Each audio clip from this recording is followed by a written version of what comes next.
5 लाख रुपए तक का मुफ्त इलाज। इस देश में कभी भी किसी गरीब को 5 लाख रुपया की गारंटी किसी ने नहीं दी।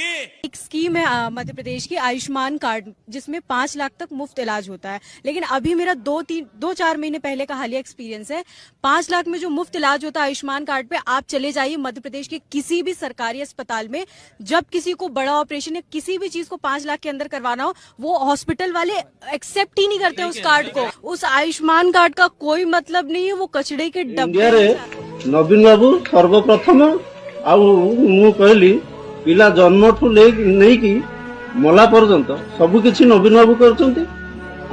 नवीन बाबू संग मु निजे कहूँ मो आखि 2टा ऑपरेशन पटनायक से जदि कार्ड न करते आज मु रोजगार पर बहुत हैरान थी।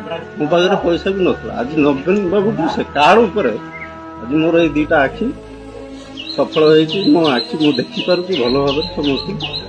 तापर मु काम करि पारिबी, मो पिला को